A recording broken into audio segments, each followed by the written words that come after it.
Yes, alright. Nate ata mba nkuleetedde mba tuyingiddewo UG Update TV kw'osinzira okuba nga otuwuliriza gwe mukwano gwange ali eyo. Abali emitala w'amayanja mu diaspora mbatumiddeko nnyo kansubire nti akawungeezi k'olwaleero buli kintu bibatambulidde bulungi nnyo. Kakati namawulire si malungi eri General Muhoozi Kainerugaba, Chief of Defence Force, ssaako ne junior we okuva mu UPDF mu Uganda People's Defence Force. Ki ekituusewo olunaku olwaleero? Kakati amawulire oba ensonda ziraga nti IGG awanda muliro era kyamuwalirizza okuwandiikira woofiisi ya Chief of Defence Force General Muhoozi Kainerugaba ebbankaluwa asobole okuba nga akola investigation ku junior we Colonel Godfrey. Kyonna kye bamulanga tugenda kubanga tukituukako mu bwangu. Jjukira nti n'ennaku zino IGG aze yeewera nkolokooto ng'agamba agenda kufugaza abali b'enguzi bonna mu ggwanga mu gavumenti ya Mwami Yoweri Kaguta Museveni asobole okubaala nga abamalamu. Era akatambi ke nakuterayo luutu yoli eweeyise emabega yagamba nti nno lubakeeredde olw'ensonga nti nno buli muli wanguzi yenna buli corrupt officer mu gavumenti ya Mwami Yoweri Kaguta Museveni kaseera katuuse kajjuutuka olw'ensonga takyalina gy'agenda kwekweka kubanga ensi emufundiridde engeri ye gy'akutte mu guno omulimu. Jjukira nti no Mwami Yoweri Kaguta Museveni azze ateekawo obukiiko bungi nnyo obugenda mu maaso n'okuba nga bukulira okunoonyereza obuli bw'enguzi obufumbekedde n'obukenuzi mu ggwanga lyattu Uganda mu ddala mu gavumenti ye. Newankubadde azze abiteekawo era givuddeko emabega ofiisi yagisitula n'agiteeka ddala wali eri ku State House Entebbe ekola kunoonyereza eri abali b'enguzi. Naye kigambibwa nti nno omukulembeze yali akulira akakiiko kano yali yakava okuwera ennemba n'emisango mu kkooti nga zaakwatibwanga n'egimu yasingisibwa emisango gino egy'okuba nga yeenyigira mu buli bw'enguzi. Kyokka y'omu gwe baali bataddewo akulira akakiiko ak'okwata abali b'enguzi mu ggwanga Uganda. Era awo bannayuganda baatunuulira ensonga eno nga balaba nti nno eno ensonga si yakuggwa. Oli ku UG Update TV nyongera okulamusaako gw'atannatweyungako kirira wansi waliwo ekigambo subscribe kikooneko obeere nga otwegattako. Abali emitala w'amayanja Cattleman, Dubai, USA, UK, Canada, South Africa mwenna mbatumiddeko nnyo.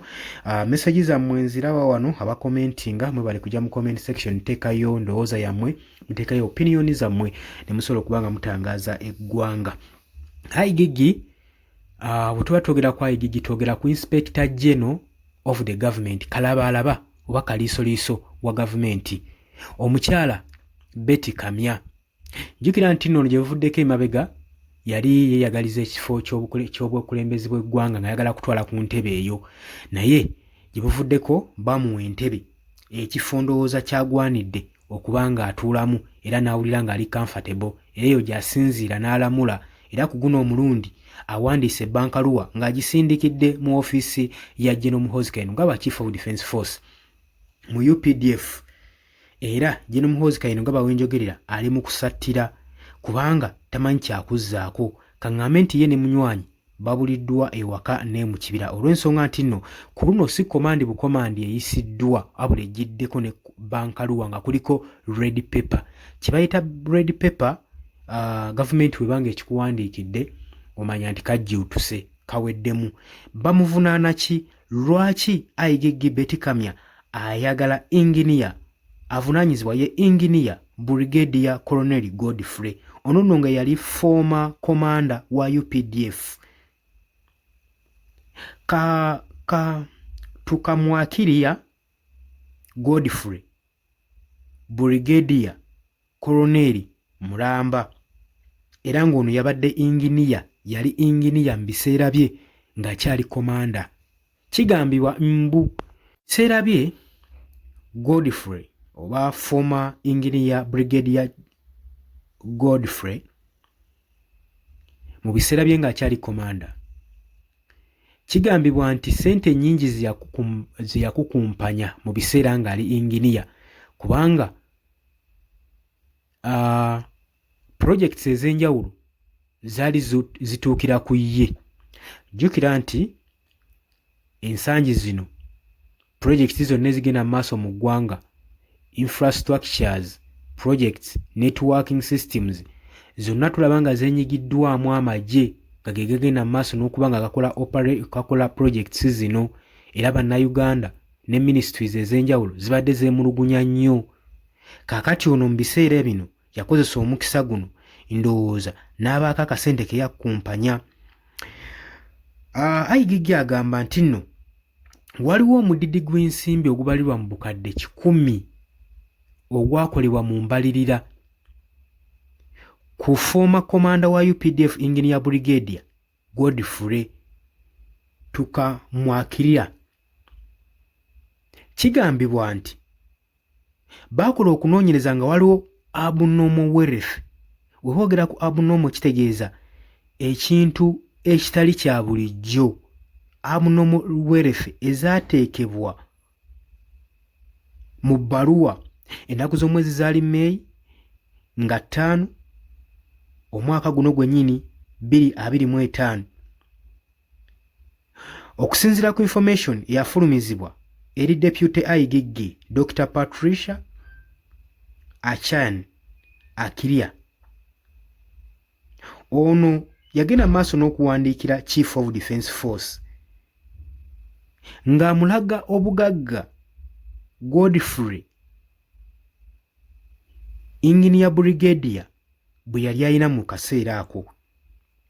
Kigambibwa ebiseera ebyo Godfrey nkugambye yali asaavinga under Engineering Brigade mu UPDF, mu Uganda People's Defence Force, era muno mwe yajja ebyobugagga bingi nnyo, era ng'ebisinga bagamba gwe baakoze embalirira ku byobugagga bino omusaala gwe tegujja mu bya bugagga by'ayina, nti bingi nnyo tasobola kubifuna okusinziira ku musaala gwe.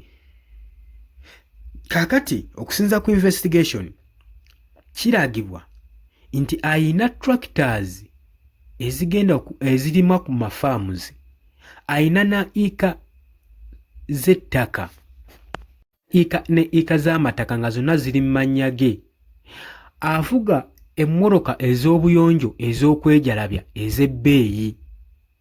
Ono ayina assets nnyingi nnyo mu kibuga Kampala, omusa apartments, ebizimbe, farms ez'ente, okomosa ne tractors ezikozesebwa mu kulima. Oba okitegeera, ekisinga obbeewuunyisa nti ne banka oba akawunti ye oba akawunti ze zonna ziri mu mannya ge naye ziriko huge amount of money, zijjudde zikubyeko, era bagenzo kyetegereza nga ne properties ezisinga ziri mu mannya ge, ng'ezimu yaziwandiisa mu bafamily members nga muli n'omukyala we n'abaana bonna ng'obagasseemu. Beebuuza ebyobugagga bino byonna yabiggyawa okusinziira ku musala gwafuna ng'ate mutono nnyo. Kaakati okusinziira ku leeta ewandiikiddwa Inspector General of the Government Kalabalaba Kalisoliso wa gavumenti agenze maaso n'okuwandiikira red paper ebbankaluwa eno ng'agiwandiikira ofiisi ya Chief of Defence Force Muhoozi Kainerugaba asobole okuba ng'akola investigation okunoonyereza ku junior we ebyobugagga by'alina ebiri abunomo yabiggyawa. Tetumanyi oba Chief of Defence Force Muhoozi Kainerugaba abimanyiiko, wabula akyakiipinze silent, tannaba kuba kuvaayo okubreakinga silence ku nsonga eno, era tulindidde tulabe UPDF okusinziira ku information ebaweereddwa kiki bagenda okuzzaako. Ddala bagenda kwata brigade yono, bagenda munoonyerezaako ki ekigenda okukolebwa. Naye ebiseera ebisinga omuntu ng'ono okuba n'ebyobugagga ebingi we biti ne ofiisi yennyini ebeemutwala ebiseera ebisinga eby'ekimanyiiko, era wandyesanga nga n'ezimu properties kwegamba zi-owningibwa n'abamu ku bakamaabe abaali bamutwala mu ofiisi eno, kubanga ssente zaallocatingibwanga ngeri gye yali Engineer Brigadier, nga ssente za projekiti zonna ezisinga zituukira ku ye. Kati awo embalirira naawe oba ogiraba. oli ku Yugi Update TV kusinzira okubanga otuwuliriza. Kakati bannayuganda waki bali concerned n'ensonga eno, balinze balabe IGG agenda kukoma kwogera bwogezi oba agenda kutekinga action singa twabe Muhoozi Kainerugaba ensonga eno agenda gyogerako ki, kubanga we bakozeemu embalirira mu assets zino zibadde zikola obuwumbi bwa Uganda 100 zi assets zayina, ate ng'ezimu ezisinga zonna ziri mu mannya ge ne ba family members, kitegeeza mucho talina bwe yeegaanira. Obadde oli ku Yugi Update TV kosinza obanga otuwuliriza, osobola okujja mu comment section n'oteekayo endowooza yo. Ggwe atannatweyungako kirira wansi waliwo ekigambo subscribe, kikooneko twerabirako na mukadde kakuyambako okuleetera notification message osobole okubanga otweyungako nawe osobole okubanga ojja mu comment section gwe mukwano gwange ali eyampuliriza nawe oteekeyo endowooza yo. Mbaagala nnyo, mwebale kwekuumira ku mayengo gano. Mbaagaliza ekiro ekirungi. Mweraba.